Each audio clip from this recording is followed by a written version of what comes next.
सभी लोगों को नमस्कार, जय हिंद दोस्तों। स्वागत है आप सभी का एग्री कोचिंग बाय विकास सर। अगर आप लोग ICAR, JRF, SRF, ARS, net, IBPS, AF4, AAO, AO, agriculture supervisor, other agriculture competitive exam की तैयारी कर रहे हैं तो इस वीडियो को ज़रूर देखिए। हमारे चैनल का नाम है एग्री कोचिंग बाय विकास सर। अगर आप लोग अभी तक हमारे चैनल को लाइक, शेयर, सब्सक्राइब नहीं किए हैं तो जल्दी से जल्दी लाइक, शेयर, सब्सक्राइब जरूर करिए। चलिए हम शुरुआत करते हैं फर्स्ट क्वेश्चन से।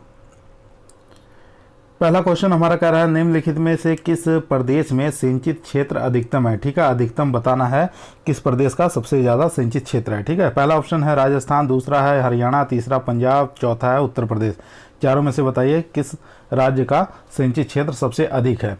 तो इसका हमारा करेक्ट आंसर हो जाएगा यानी कि पंजाब। पंजाब का सिंचित क्षेत्र सबसे अधिक है। ठीक है, अब बात कर लेते हैं कि असिंचित क्षेत्र। असिंचित क्षेत्र सबसे ज़्यादा किसका है, यानी कि वो हो जाएगा राजस्थान का। राजस्थान का असिंचित क्षेत्रफल सबसे अधिक है। भारत में पंजाब राज्य में सबसे अधिक सिंचित क्षेत्रफल यानी कि कितना हो जाएगा 74.01%। ठीक है, इतना क्षेत्रफल सिंचित क्षेत्रफल है। ठीक है, इसके बाद सेकंड नंबर पे नंबर आता है यानी कि दिल्ली का। दूसरे नंबर पे आता है दिल्ली का। दिल्ली का कितना सिंचित क्षेत्रफल है 50%। ठीक है, आप ये भी याद रखेंगे।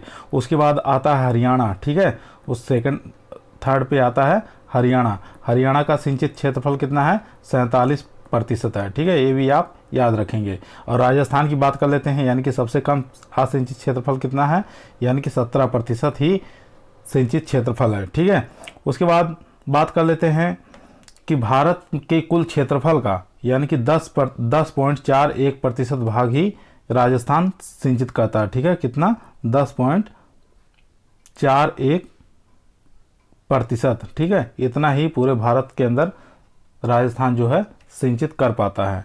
चलिए बात करते हैं क्वेश्चन नंबर 2 पर।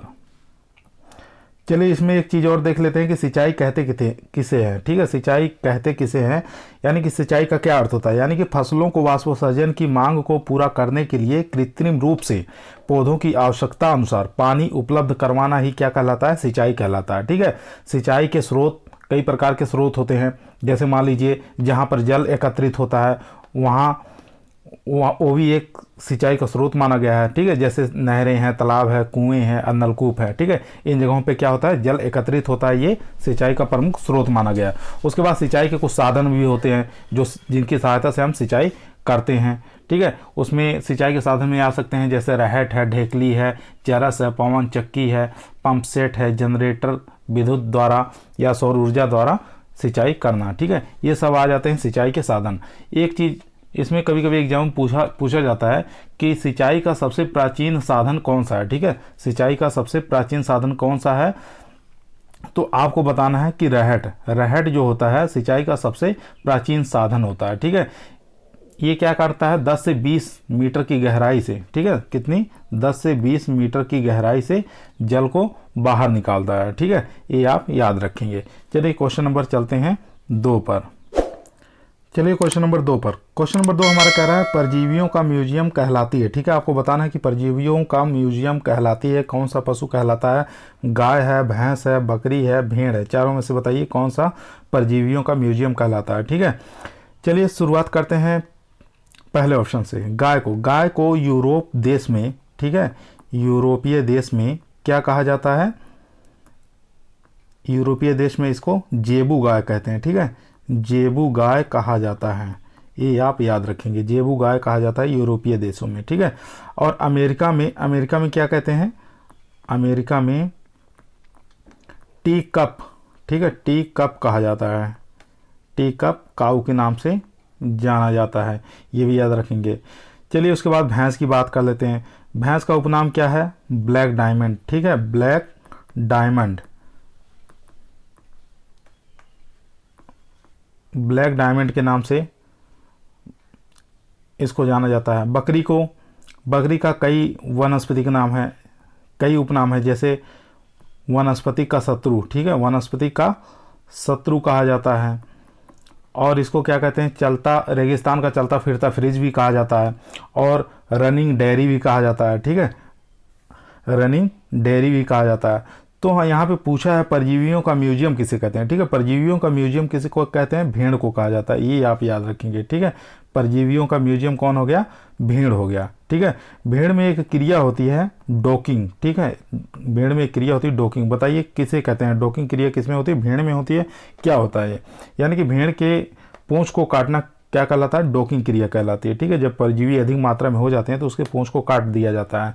और आप देखते हैं भेड़ जो होता है, भेड़ से क्या करते हैं, ऊन प्राप्त किया जाता है, उनके ऊनों के बीच में बहुत सारे परजीवी छिपे रहते हैं, इसलिए क्या कहा जाता है, परजीवियों का म्यूजियम कहा जाता है उसको, भेड़ को। ठीक है, ये आप याद रखेंगे। चलिए चलते हैं क्वेश्चन नंबर 3 पर। चलिए इससे पहले आप बताइए कि गाय का वैज्ञानिक नाम क्या होता है। अगर आपको याद है तो गाय का वैज्ञानिक नाम बताइए क्या होता है। ठीक है, गाय का वैज्ञानिक नाम होता है, अगर नहीं भी याद है तो याद कर लीजिए, बॉस इंडिकस। ठीक है, बॉस इंडिकस गाय का वैज्ञानिक नाम होता है। और बॉस टार्टस जो होता है गाय के विदेशी जो होती है नस्ल, उसका वैज्ञानिक नाम होता है। ठीक है, भैंस का वैज्ञानिक नाम क्या होता है, भैंस का वैज्ञानिक नाम बता दीजिए जल्दी से कमेंट में, बुवेलिस बुवेलिस। ठीक है, भैंस का वैज्ञानिक नाम क्या होता है, बुवेलिस बुवेलिस होता है। और बकरी का जूलॉजिकल नेम क्या होता है, कैपरा हिरकस होता है। ठीक है, और भेड़ का जूलॉजिकल नेम क्या होता है, ओविस एरिस। ठीक है, ओविस एरिस किसका होता है, भेड़ का होता है, बकरी का कैपरा हिरकस, और भैंस का होता है बुवेलिस बुवेलिस, और गाय का होता है बॉस इंडिकस या बॉस टार्टस। ठीक है, ये सब बातें आप याद रखेंगे। चलिए क्वेश्चन नंबर चलते हैं 3 पर। चलिए क्वेश्चन नंबर 3 कह रहा है बेमेल को छाटिए। ठीक है, आपको बेमेल को छाटना है, यानी कि 3 ऑप्शन हमारे सही है और एक इसमें से गलत है। पहला ऑप्शन देखते हैं लौकी। लौकी यानी कि लूफा एक्यू टेगुला। ठीक है, एक्यू टेगुला इसका वैज्ञानिक नाम होता है। उसके बाद कद्दू का कुकुरबिटा मोस्टाटा, तरबूज का सिट्रुलस लेनेटस, खीरा का कुकुरमिस सेटाइवस। ठीक है, चारों में से बताइए कौन सा करेक्ट आंसर हो जाएगा। बात करते हैं कद्दू का, लौकी का। लौकी का वैज्ञानिक नाम क्या होता है, लेंजेनेरिया। ठीक है, लेंजेनेरिया सीसेरेसिया। ठीक है, सीसेरेसिया। ठीक है, ये हो जाता है लौकी का वैज्ञानिक नाम। ठीक है, पहला ही ऑप्शन यानी कि गलत है। लूफा एक्यूट टेगुला किसका होता है, ये तुरई का होता है। ठीक है, ये आप याद रखेंगे, तुरई का होता है ये वैज्ञानिक नाम। और कद्दू का कुकुरबिटा मोस्टाटा होता है, तरबूज का सिट्रुलस लेनेटस होता है, ये तरबूज हो गया। और खीरे का वैज्ञानिक नाम क्या होता है, कुकुरमिस सेटाइवस हो जाता है। और लौकी का लेंजेनेरिया सिसेरिया होता है। ठीक है, ये आप याद रखेंगे। और लूफा एक्यूट टेगुला किसका होता है, तुरई का होता है। चलिए चलते हैं, यानी कि ऑप्शन के हिसाब से हमारा ए वाला सही हो जाएगा। चलिए क्वेश्चन नंबर चलते हैं 4 पर। चलिए क्वेश्चन नंबर 4 कह रहा है गर्बर विधि द्वारा वसा प्रतिशत ज्ञात करने हेतु दूध की आवश्यकता होती है। ठीक है, इसमें पूछ रहा है कि गर्बर विधि द्वारा वसा प्रतिशत ज्ञात करने के लिए दूध की मात्रा कितना लेते हैं, 10.2, 5 ml, 11 ml, 10 ml या 10.7 ml। ठीक है, चारों में से बताइए कौन सा करेक्ट आंसर हो जाएगा। यहाँ देख सकते हैं एक पिपेट लेते हैं, ये पिपेट हो गई, इसके अंदर दूध डालते हैं, दूध डालने के साथ, और ये जो मशीन देख रहे हैं ये कौन सी मशीन है, ये गर्बर विधि है। ठीक है, गर्बर विधि द्वारा फैट ज्ञात करना या गर्बर मशीन कह सकते हैं। ठीक है, गर्बर मशीन है। अब इसमें दूध की मात्रा पूछा है कि दूध की मात्रा कितना होता है, तो हमारा करेक्ट आंसर हो जाएगा यानी कि 10.75%। ठीक है, इसमें 3 चीज़ मिलाया जाता है, क्या क्या, एक तो हो गया दूध, दूसरा 10 ml क्या लेते हैं, 10 ml H2SO4 लेते हैं। ठीक है, 10 ml H2SO4 लिया जाता है। और एक चीज़ और ले लेते हैं, 1 ml क्या लेते हैं, एमाइल एल्कोहल। ठीक है, एमाइल एल्कोहल।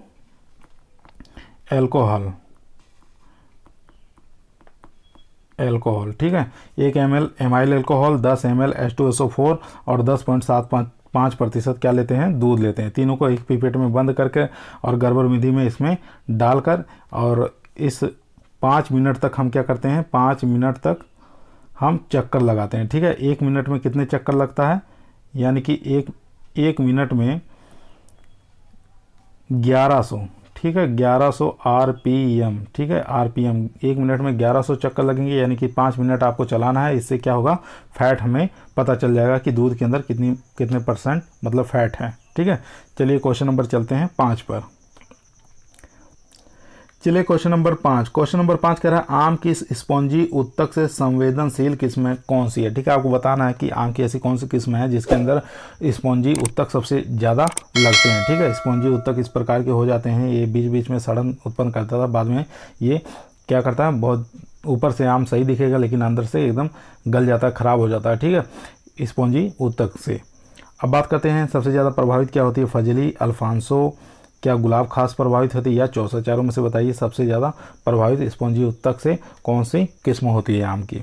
ठीक है, तो इसका सही आंसर हो जाएगा यानी कि बी वाला, अल्फांसो। अल्फांसो क्या होता है, स्पॉन्जी उत्तक से सबसे ज़्यादा प्रभावित होती है। बात कर लेते हैं फजली की। फजली कैसी किस्म है, यानी कि सबसे मीठी किस्म कौन सी होती है, सबसे पछेती। ठीक है, सबसे पछेती किस्म कौन सी होती है, ये फजली होती है। ठीक है, और गुलाब खास ये भी एक आम की प्रजाति है। ठीक है, आम की प्रजाति है गुलाब खास। कभी कभी एग्जाम में पूछता है कि गुलाब खास किसकी प्रजाति है, तो ये हो जाएगा मैंगो की। और चौसा की बात कर लेते हैं, यानी कि सबसे मीठी, आम में सबसे मीठी किस्म कौन सी होती है, ये होती है चौसा। ठीक है, चलिए क्वेश्चन नंबर चलते हैं 6 पर। चलिए क्वेश्चन नंबर 6 की बात कर लेते हैं। क्वेश्चन नंबर 6 कह रहा है हरे चारे को हरी अवस्था में काट कर हवा रहित स्थान पर संग्रहित किया गया चारा क्या कहलाता है। ठीक है, हे कहलाता है, साइलेज कहलाता है, लूम कहलाता है या पाला कहलाता है। चारों में से बताइए क्या कहलाता है। ठीक है, तो यानी कि हमारे क्वेश्चन का सही आंसर होगा साइलेज कहलाता है। ठीक है, क्या कहलाता है, साइलेज कहलाता है, ये आप याद रखेंगे। इसको हरी अवस्था में काटा जाता है और काटकर हवा रहित स्थान पर संग्रहित किया जाता है। ठीक है, तो ऐसे इसे क्या कहते हैं, साइलेज कहते हैं। या कह सकते हैं कि हरे चारे को प्राकृतिक रूप से हवा रहित गड्ढों में प्राकृतिक रूप से परिरक्षित या संग्रहित करने को क्या कहते हैं, साइलेज कहा जाता है।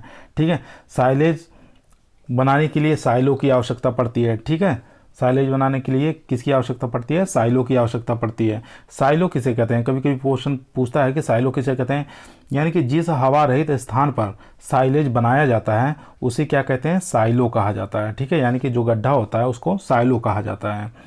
एक चीज़ और आप याद रखेंगे, साइलेज बनाने के लिए ऐसे चारों का प्रयोग किया जाता है जिसके अंदर क्या होता है, कार्बोहाइड्रेट की अधिक मात्रा होनी चाहिए। ठीक है, कार्बोहाइड्रेट की अधिक मात्रा होगी, ऐसे चारे वाली फसलों से हम क्या करते हैं, साइलेज का निर्माण करते हैं।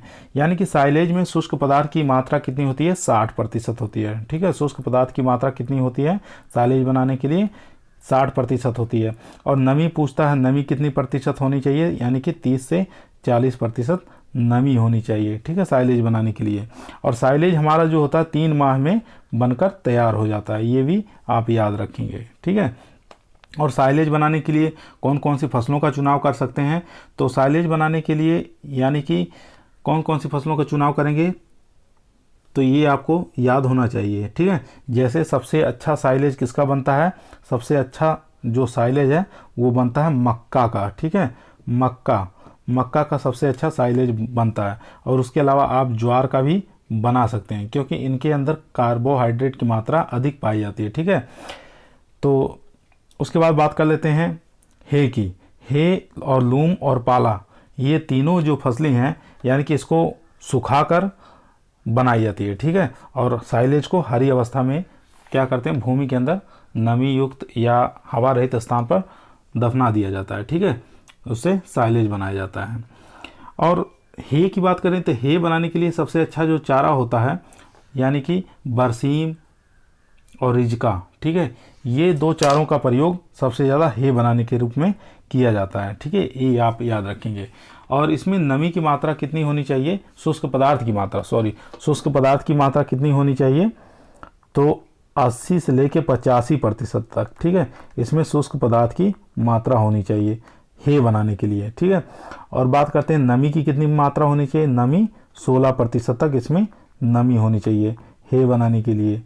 ठीक है, और हे सबसे अच्छा हे जो बनता है वो बरसीम और रिजका और सोयाबीन आदि फसलों से बनाया जा सकता है। और हे के अंदर यानी कि किस पोषक तत्व की अधिकता होती है, जैसे हम पढ़े हैं कि साइलेज के अंदर कार्बोहाइड्रेट की मात्रा अधिक होनी चाहिए, उसी प्रकार हे के अंदर प्रोटीन की मात्रा सबसे अधिक होनी चाहिए। ठीक है, ऐसी फसलों का चुनाव किया जाता है जिसके अंदर प्रोटीन की मात्रा अधिक होती है। ठीक है, चलिए क्वेश्चन नंबर चलते हैं 7 पर। चलिए क्वेश्चन नंबर 7 की बात कर लेते हैं। गार्डल बीटल किस फसल का प्रमुख कीट है? ठीक है, आपको बताना है गार्डल बीटल जो है ये किस फसल का प्रमुख कीट है। सोयाबीन का है या मूंगफली का है या तिल का या अरंडी का है? चारों में से बताइए कौन सा करेक्ट आंसर हो जाएगा। ठीक है, बात करते हैं सोयाबीन। ये जो गार्डन बीटल है ये प्रमुख कीट किसका है? सोयाबीन का। ठीक है, करेक्ट आंसर हो जाएगा पहला वाला। ठीक है, इस प्रकार का कीट होता है, ये आप देख सकते हैं। ये क्या करता है? तने में छेद करता है। ठीक है, तने में छेद करता है गार्डन बीटल। ठीक है, इस प्रकार से हानि पहुंचाता है। मूंगफली का प्रमुख कीट कौन सा हो जाएगा? मूंगफली का प्रमुख कीट आप लोग जानते हैं कौन सा होता है? सफ़ेद लट होता है। ठीक है, और तिल का प्रमुख कीट कौन सा होता है? लीफ वेपर होता है। ठीक है, ये किसका हो गया? तिल का प्रमुख कीट हो गया। और अरंडी का प्रमुख कीट कौन सा होता है? Castor semi looper. ठीक है, केस्टर सेमी लूपर ये होता है अरंडी का प्रमुख कीट। ठीक है, तो हमारा गार्डन बीटल किस फसल का प्रमुख कीट है? ये हो जाएगा सोयाबीन का, यानी कि फर्स्ट ऑप्शन हमारा सही हो जाएगा। चलिए क्वेश्चन नंबर चलते हैं 8 पर। चलिए क्वेश्चन नंबर 8। क्वेश्चन नंबर 8 हमारा कह रहा है भारत में कृषि जलवायु क्षेत्र कितने हैं? ठीक है, आपको बताना है योजना आयोग के अनुसार कृषि जलवायु क्षेत्र कितने हैं भारत में। ठीक है, 12 हैं, 15 है, 10 हैं, 20 है। चारों में से बताइए कौन सा करेक्ट आंसर होगा। तो भारत में जो कृषि जलवायु क्षेत्र हैं टोटल कितने हैं? 15 हैं, यानी कि सेकंड वाला ऑप्शन हमारा एकदम करेक्ट हो जाएगा। अगर पूछता राजस्थान में जलवायु क्षेत्र कितने हैं तो 10 हो जाते। ठीक है, राजस्थान में कृषि जलवायु क्षेत्र कितने हैं? 10 हैं। अगर भारत की पूछ रहा है तो हो जाएंगे 15। ठीक है, चलते हैं, यहाँ पे देख सकते हैं जो भारत के 15 कृषि जलवायु क्षेत्र यहाँ पर नाम लिखा हुआ है। ठीक है, चलिए क्वेश्चन नंबर चलते हैं 9 पर। चलिए क्वेश्चन नंबर 9 की बात कर लेते हैं। टेलीफोन विधि क्या है? ठीक है, आपको बताना है टेलीफोन विधि क्या है। अंगूर में प्रूनिंग की विधि है, अंगूर में निराई गुड़ाई है, अंगूर में ट्रेनिंग की विधि है या पौधे लगाने की ट्रे है। ठीक है, चारों में से बताइए कौन सा करेक्ट आंसर हो जाएगा। तो हमारे यहाँ पे करेक्ट आंसर होगा यानी कि अंगूर में ट्रेनिंग की विधि है। ठीक है, यानी कि थर्ड वाला एकदम सही हो जाएगा। तो होता क्या है? यानी कि पौधों को आकार प्रदान करना। ठीक है, होता क्या है? ये पौधों को आकार प्रदान करना। ठीक है, आकार प्रदान करना। ठीक है, ये क्या कहते हैं? अंगूर में ट्रेनिंग की विधि होती है। ठीक है, इसको कहते हैं टेलीफोन विधि। ठीक है, चलिए क्वेश्चन नंबर चलते हैं 10 पर। चलिए क्वेश्चन नंबर 10 की बात कर लेते हैं। यानी कि लहसुआ का कुल कौन सा होता है? आपको बताना है लहसुआ का, यहाँ पर लहसुआ का प्लांट देख सकते हैं। यानी कि आपको बताना है लहसुए का कुल कौन सा होता है? ब्रोंजिनेसी होता है, एस्टेरेसी होता है, या एनाकार्डियेसी ये तो होता है, या ब्रोमोलियेसी होता है। ठीक है, सही आंसर हो जाएगा या ब्रोंजिनियेसी, ये वाला ऑप्शन हमारा करेक्ट हो जाएगा। ब्रोंजिनियेसी ये होता है लहसुए का फैमिली। ठीक है, एस्टेरेसी का दूसरा नाम क्या है?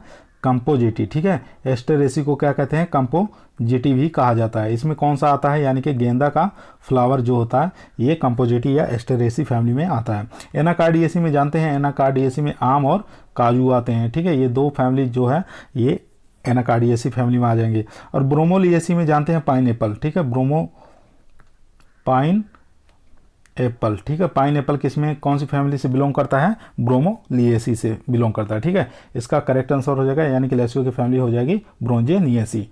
चलिए क्वेश्चन नंबर चलते हैं। चलिए क्वेश्चन नंबर 11 की बात कर लेते हैं। पुनिका ग्रेनेटम का वैज्ञानिक नाम क्या होता है? पुनिका ग्रेनेटम का वैज्ञानिक नाम बताना है। पुनिका ग्रेनेटम है ये किसका वैज्ञानिक नाम है? आंवला का है, अनार का होता है, आम का या पपीता का? चारों में से बताइए कौन सा करेक्ट आंसर हो जाएगा। यहाँ पे जो करेक्ट आंसर है यानी कि अनार का वैज्ञानिक नाम क्या होता है? पुनिका ग्रेनेटम। आंवला की बात कर लेते हैं। आंवला का वैज्ञानिक नाम क्या होता है? एम्बेलिका क्या होता है? एम्बेलिका ऑप्सिनेलिस। ठीक है, एम्बेलिका ऑप्सिनेलिस होता है, नेलिस। ठीक है, एम्बेलिका ऑप्सिनेलिस हो जाएगा। ठीक है, आम की जानते हैं मेंजीफेरा इंडिका। ठीक है, मेंजीफेरा इंडिका ये होता है आम का वैज्ञानिक नाम। ठीक है, उसके बाद पपीते का जानते हैं, पपीते का वैज्ञानिक नाम क्या होता है? Carica papaya. ठीक है, कैरिका पापाया किसका वैज्ञानिक नाम होता है? पपीता का होता है। चलिए क्वेश्चन नंबर चलते हैं 12 पर। चलिए क्वेश्चन नंबर 12 की बात कर लेते हैं। 2 कुबड़ वाले ऊंट ठीक है भारत में कहाँ पाए जाते हैं? ठीक है, आपको बताना है 2 कुबड़ वाले ऊंट कहाँ पर भारत में पाए जाते हैं? राजस्थान में, मध्य प्रदेश में, लद्दाख में या गुजरात में? ठीक है, 2 प्रकार के ऊंट होते हैं, एक कुबड़ वाले होते हैं, एक 2 कुबड़ वाले होते हैं। यहाँ पर देख सकते हैं ये 2 कुबड़ वाला ऊंट है। ठीक है, ये आप याद रखेंगे कि आपको बताना है कि ये ऊंट कहाँ पर पाए जाते हैं। ठीक है, एक सिंगल कुबड़ वाले जो होते हैं उनका वैज्ञानिक नाम क्या होता है? कैमलस ड्रोमेडेरियन होता है। ठीक है, यहाँ पे 2 कुबड़ वाले होते हैं, तो 2 कुबड़ वाले का वैज्ञानिक नाम क्या होता है? यहाँ पर लिखा हुआ है कैमलस बैक्ट्राइन होता है। ठीक है, ये यानी कि कहाँ पर पाए जाते हैं? तो इसका सही आंसर हो जाएगा यानी कि भारत के अंदर लद्दाख में इस प्रकार के ऊँट देखने को मिलते हैं। ठीक है, तो बाकी 1 कुबड़ वाले राजस्थान में देखने को आपको मिलेगा। ठीक है, चलिए क्वेश्चन नंबर चलते हैं 13 पर। चलिए क्वेश्चन नंबर 13 पर चलते हैं। क्वेश्चन नंबर 13 कह रहा है धान की फसल में एजोला का प्रयोग करते हैं। ठीक है, सॉरी उत्तर मैं पहले ही बता दिया हूँ, तो यहाँ समझ जाइए कि मतलब कौन सी फसल में एजोला का प्रयोग करते हैं। तो धान में सबसे ज़्यादा एजोला का प्रयोग किया जाता है। ठीक है, एजोला के स्थान पर बीजीए भी आ सकता है। बीजीए का भी प्रयोग किस में करते हैं? यानी कि धान में कर सकते हैं। और हरी खाद का भी प्रयोग किस में करते हैं? हरी खाद का प्रयोग भी किस में करते हैं? धान की फसल में करते हैं, जिसका जैव उर्वरक का भी काम करता है। ठीक है, जैव उर्वरक के रूप में काम करता है। और बात कर लेते हैं धान जो होता है, धान का वैज्ञानिक नाम क्या होता है? धान का वैज्ञानिक नाम होता है ओराइजा सेटाइवा होता है। ये ग्रेमिनी कुल से यानी कि ग्रेमिनी फैमिली से या पोएसी फैमिली से कह सकते हैं बिलोंग करती है। इसका क्रोमोजोम नंबर कितना होता है? 2n बराबर कितना होता है? 24 होता है। ठीक है, 2n बराबर 24 होता है धान का गुणसूत्र यानी क्रोमोजोम नंबर। इसका उत्पत्ति के स्थान की बात करें तो एंडोवर्मा इसका उत्पत्ति स्थान होता है, यानी कि दक्षिणी पूर्वी एशिया भी कह सकते हैं। और विश्व में यानी कि 60% जनसंख्या का मुख्य भोजन जो होता है धान ही होता है, ये भी आप याद रखेंगे। और विश्व का 90% धान एशिया में ही पैदा होता है। ठीक है, कितना होता है? विश्व में 90% जो धान होता है वो एशिया में ही पैदा होता है, ये भी आप याद रखेंगे। धान उत्पादन में प्रथम स्थान चीन का होता है, दूसरा स्थान इंडिया का होता है, लेकिन क्षेत्रफल की दृष्टि से भारत का पहला स्थान है। ये सब बातें आप याद रखेंगे। चलिए क्वेश्चन नंबर चलते हैं 14 पर। चलिए क्वेश्चन नंबर 14 कह रहा है कि मॉर्फिन नामक तत्व पाया जाता है। ठीक है, आपको बताना है मॉर्फिन नामक तत्व किस में पाया जाता है? काली मिर्च में पाया जाता है, अफीम में पाया जाता है, पुदीना में या पान में पाया जाता है। ठीक है, चारों में से बताइए किस में मॉर्फिन नामक तत्व पाया जाता है। ठीक है, तो इसका करेक्ट आंसर हो जाएगा यानी कि अफीम के अंदर मॉर्फिन नामक तत्व पाया जाता है। अफीम का वैज्ञानिक नाम क्या होता है? पेपेवर सोमनीफेरम होता है। ठीक है, पेपेवर सोमनीफेरम। ठीक है, पेपेवर सोमनीफेरम इसका वैज्ञानिक नाम होता है अफीम का। ठीक है, यहाँ अफीम की खेती देख सकते हैं। अफीम की खेती इस प्रकार से होती है। ठीक है, इसमें एक नशीला पदार्थ पाया जाता है जिसका नाम होता है मॉर्फिन नामक तत्व। चलते हैं क्वेश्चन नंबर 15। क्वेश्चन नंबर 15 का राष्ट्रीय अंगूर अनुसंधान संस्थान कहाँ पर स्थित है? ठीक है, आपको बताना है राष्ट्रीय अंगूर अनुसंधान संस्थान कहाँ पर स्थित है? पुणे में, अजमेर में, नागपुर में या सोलापुर में? चारों में से बताइए कौन सा करेक्ट आंसर हो जाएगा। तो करेक्ट आंसर इसका हो जाएगा पुणे। पुणे कहाँ पर है? महाराष्ट्र में। ठीक है, महाराष्ट्र के अंदर क्या है? पुणे महाराष्ट्र में राष्ट्रीय अंगूर अनुसंधान केंद्र है। ठीक है, चलिए क्वेश्चन नंबर चलते हैं 16 पर। अगर आप लोगों को लगता है कि एग्रीकल्चर की ये जो क्लास चल रही है एग्रीकल्चर वाले बच्चों के लिए काफ़ी इंपॉर्टेंट है, तो अधिक से अधिक आप शेयर सब्सक्राइब करने की कोशिश करिए। ठीक है, चलिए क्वेश्चन नंबर चलते हैं 16 पर। 16 नंबर क्वेश्चन कह रहा है धान का पुष्पक्रम होता है। ठीक है, आपको बताना है धान का पुष्पक्रम क्या कहलाता है? स्पाइकलेट कहलाता है, रेसिन कहलाता है, पेनिकल कहलाता है या कैपिटुलम कहलाता है? ठीक है, चारों में से बताइए क्या कहलाता है। तो इसका करेक्ट आंसर हो जाएगा यानी कि धान के पुष्पक्रम को क्या कहते हैं? पेनिकल कहा जाता है। ठीक है, तीसरा एकदम करेक्ट आंसर हो जाएगा। स्पाइकलेट किसका होता है? स्पाइकलेट होता है गेहूं का। ठीक है, स्पाइकलेट होता है गेहूं का। रेसिन किसका होता है? ये जितनी दलहनी वाली फसलें होती हैं इनका सभी का पुष्पक्रम क्या होता है?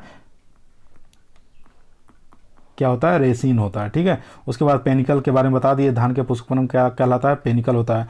कैपिटुलम, ठीक है, कैपिटुलम किसका पुष्पक्रम होता है? ये सूरजमुखी का होता है। ठीक है, सूरजमुखी का पुष्पक्रम का प्रकार क्या होता है? कैपिटुलम होता है। ठीक है, चलिए क्वेश्चन नंबर चलते हैं 17 पर।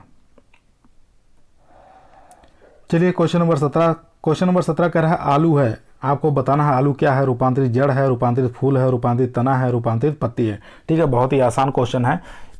चलिए देखिए इसका आंसर क्या हो सकता है सही। तो इसका करेक्ट आंसर हो जाएगा यानी कि रूपांतरित तना है। ठीक है, रूपांतरित तना होता है आलू। ठीक है, तो यहाँ पे आलू की कल्टीवेशन देख सकते हैं, खेती देख सकते हैं। अगर आप लोग हमारे चैनल पर नए आए हैं तो हमारे चैनल को लाइक शेयर सब्सक्राइब जरूर करिए। हमारे चैनल का नाम है एग्री कोचिंग बाय विकास सर। ठीक है, चलिए बाकी और ऑप्शन को देख लेते हैं, चित्र के माध्यम से देख लेते हैं। रूपांतरित पत्ती क्या होती है? रूपांतरित फूल क्या होते हैं? रूपांतरित जड़ क्या होते हैं? यहाँ देख सकते हैं रूपांतरित जड़ क्या होता है, यानी कि गाजर, मूली और ये शकरकंद, ये सब क्या होते हैं? रूपांतरित जड़ होती है। ये खीरा नहीं होगा। ठीक है, ये गलती से लग गया है। यानी कि जड़ और मूली और शकरकंद, ठीक है, और उसके अलावा सलजम और चुकंदर, ये सब होती हैं रूपांतरित जड़ कहलाती हैं। ठीक है, चलिए और भी देख लेते हैं। उसके बाद रूपांतरित फूल। रूपांतरित फूल क्या होते हैं? जैसे ब्रोकोली हो गया, फूल गोभी हो गया, ठीक है, ये सब क्या कहलाते हैं? रूपांतरित फूल कहलाते हैं। इनकी वेजिटेबल हम खाते हैं, फूल ही खाया जाता है, ठीक है। चलिए और ऑप्शन की बात कर लेते हैं। और उसके अलावा जो पालक है, मेथी है, सोवा है, इन सब का क्या खाया जाता है? यानी कि इन सबको रूपांतरित पत्तियों का प्रयोग किया जाता है, यानी कि पत्तियों के रूप में हम सब्जी बनाते हैं, रूपांतरित पत्तियां ही इसका प्रयोग में लाई जाती है, ठीक है। चलिए क्वेश्चन नंबर चलते हैं। Question number 18। क्वेश्चन नंबर 18 कह रहा है कसूरी मेथी का वैज्ञानिक नाम क्या होता है? ठीक है, कसूरी मेथी का वैज्ञानिक नाम आपको बताना है, क्या होता है? ट्राइगोनेला फोइनम ग्रेइकम, या ट्राइगोनेला कॉर्निकुलेटा, या फोनिकुलम वालगेयर, या कोरिएंड्रम सेटाइवम। ठीक है, चारों में से बताइए कौन सा सही हो जाएगा। तो पहला ऑप्शन देखते हैं। पहला ऑप्शन जो है मेथी, ये मेथी का वैज्ञानिक नाम होता है ट्राइगोनेला फोइनम ग्रेइकम, ठीक है, ये मेथी का होता है। और यहाँ पे पूछा कसूरी मेथी का, ठीक है, ये कसूरी मेथी यहाँ पे देख सकते हैं इस टाइप की होती है। तो ट्राइगोनेला कॉर्निकुलेटा, ठीक है, ये होता है कसूरी मेथी का, यानी कि दूसरा ऑप्शन हमारा सही हो जाएगा। कसूरी मेथी का वैज्ञानिक नाम क्या होता है? ट्राइगोनेला कॉर्निकुलेटा, ठीक है। और तीसरे ऑप्शन की बात कर लेते हैं, फोनिकुलम वालगेयर, यानी कि ये सौंफ का वैज्ञानिक नाम होता है, ठीक है। सौंफ का वैज्ञानिक नाम क्या होता है? फोनिकुलम वालगेयर। उसके बाद कोरिएंड्रम सेटाइवम, इसके बारे में जानते ही हैं, धनिया का वैज्ञानिक नाम होता है, ठीक है, धनिया का वैज्ञानिक नाम क्या होता है? Coriandrum sativum. चलिए क्वेश्चन नंबर चलते हैं 19 पर।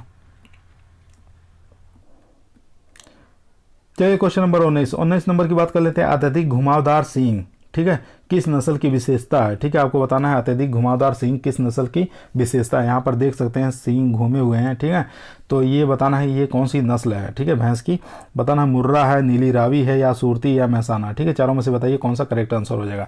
तो करेक्ट आंसर यहाँ पर हो जाएगा हमारा, यानी कि मुर्रा। मुर्रा नस्ल के सींग कैसे होते हैं? घुमावदार होते हैं, यानी कि जलेबी के आकार के इसके होते हैं। इसका रंग कैसा होता है?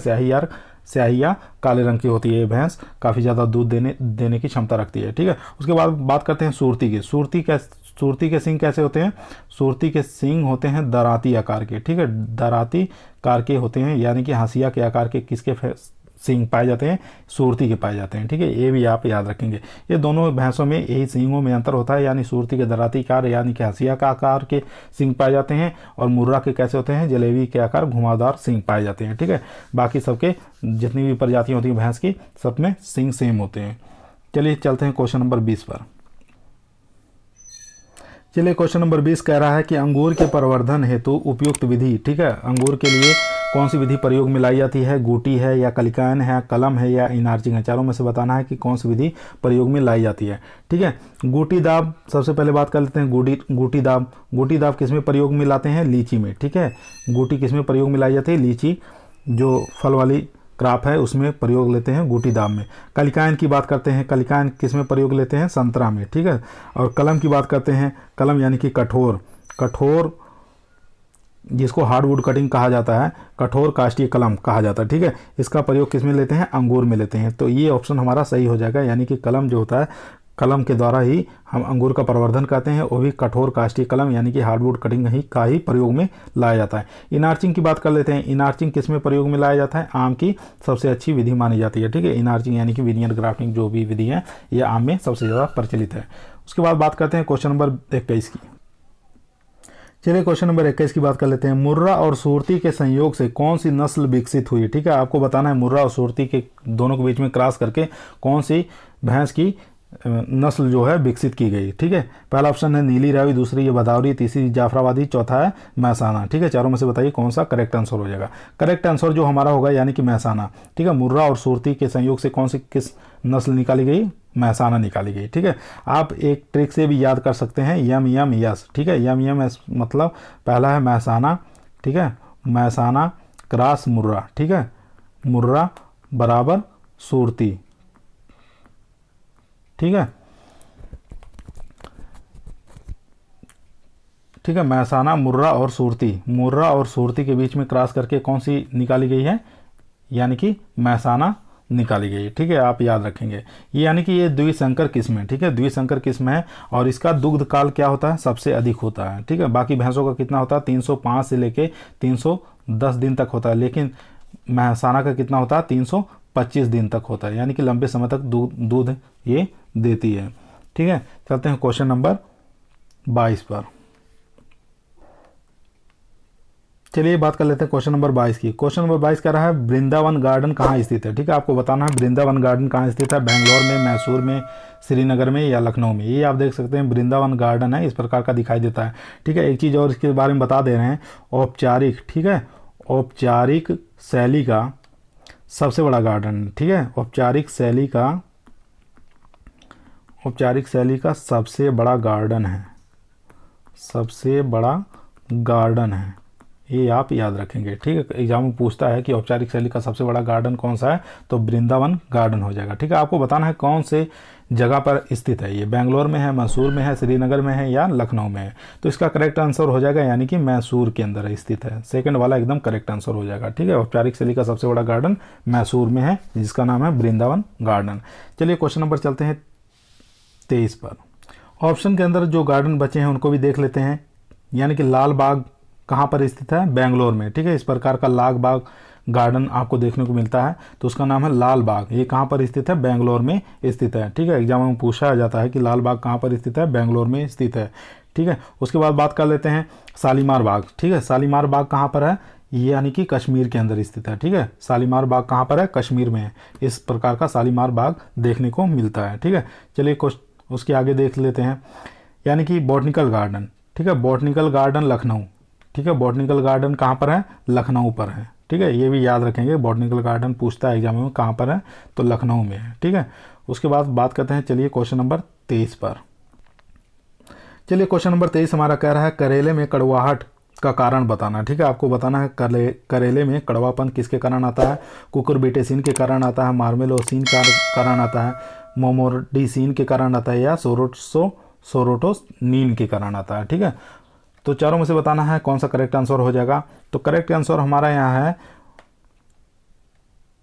यानी कि तीसरा वाला, मोमोर्डिसिन के कारण क्या होता है, करेले में कड़वापन आता है। ठीक है, कुकुरबिट्स किस में पाया जाता है, यानी कि कुकुरबिट्स फैमिली की जितनी भी आती हैं उसमें अगर कड़वापन आता है तो वो आता है कुकुरबिटेसिन के कारण। ठीक है, मार्मेलोसिन किस में पाया जाता है, ये बेलपत्र में पाया जाता है। ठीक है, बेलपत्र जो फल है उसके अंदर कड़वाहट किसके कारण आता है, मार्मेलोसिन के कारण आता है।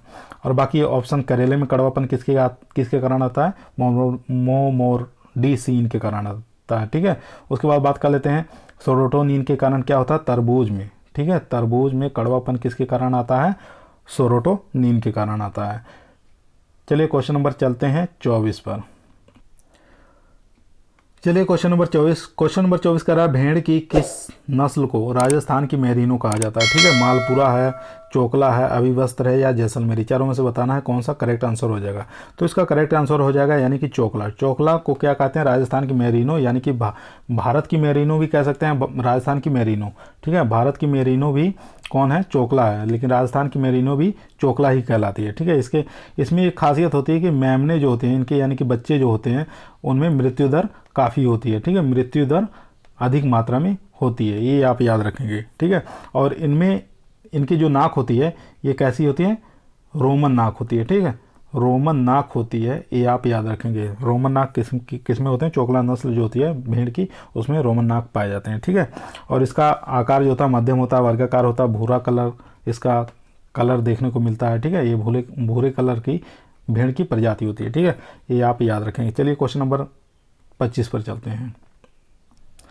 चलिए आज का हमारा लास्ट सवाल है। हमारा लास्ट सवाल कह रहा है कि 25 नंबर क्वेश्चन है, हाइड्रोपोनिक्स किसे कहा जाता है। ठीक है, हाइड्रोपोनिक्स किसे कहा जाता है। पहला ऑप्शन है यानी कि बिना मृदा के पौधे को खेती करना, दूसरा है बिना मृदा के खाद्यान्न फसलों की खेती, तीसरा है बिना मृदा के वनों की खेती, चौथा है उपरोक्त में से कोई नहीं। ठीक है, चारों में से बताना है कौन सा करेक्ट आंसर हो जाएगा।